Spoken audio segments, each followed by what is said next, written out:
आज मौजे माढा तालुक्यात पिंपळनेर या गावाला आम्ही कुस्ती मैदानाला चाललेलो होतो आणि जेऊरची तालीम सुद्धा त्या मैदानाला येत होती।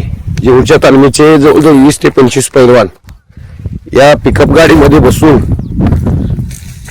निमगावच्या मैदानाला चालले होते। आमदार संजय मामा शिंदे आणि आमदार बबनदादा शिंदे यांच्या गावात हे कुस्तीचं मैदान होतं आणि 30 ते 40 पैलवान त्या गाडीमध्ये पिकअप मध्ये बसलेले होते आणि यामध्ये दुर्दैवी घटना की 10 ते 12 पैलवानांचे हातपाय मोडलेले आहेत आणि अस्ताव्यस्त माझी महाराष्ट्राची गरिबांची लेकरं यामध्ये बसलेली होती। लंगोटा बांधलेले आहेत सर्व आणि लंगोटा तसेच गाडीमध्ये अजून पडलेले आहेत। त्यामुळे पैलवानांच्या जीविताला काही धोका होऊ नये हे लंगोटा बांधून आज मैदानामध्ये असेल हे सर्व पैलवान जात होते।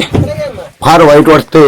हे मी रोज मैदानामध्ये गेल्यानंतर कुस्ती मैदानच्या निमित्तानं सांगत असतो, बाबा हो तुम्ही तालमीमधून मैदानाकडे जात असताना ड्रायव्हर तपासा, व्यवस्थित जावा, गाडी कंडिशन मध्ये आहे का हे बघत जावा असं रोज मी सांगतो। इथे एक लुंगी पडलेली आहे, ही लुंगी, हे ट्रॅकसूट पॅन्ट, हे बूट, या चपला, या माझ्या महाराष्ट्राच्या गोरगरीब मुलांच्या पैलवानांच्या, ही ट्रॅकसूट पॅन्ट, ह्या लंगोटा, ही सर्व जे साहित्य ती माझ्या पैलवानांची आहेत आणि पैलवानांनी चूक नसताना सुद्धा असा काळानं घाला घातलेला आहे। 10 ते 12 निमित्तानं निमगावला भव्यदिव्य कुस्तीचं मैदान आणि जेऊरच्या आमदार नारायणआबा पाटील यांच्या तालमीचे पैलवान पिंपळनेर टू निमगाव गावाच्या दरम्यान छोटासा रोड आहे आणि जात असताना अचानक गाडीचा जॉईंट तुटलेला दिसतोय।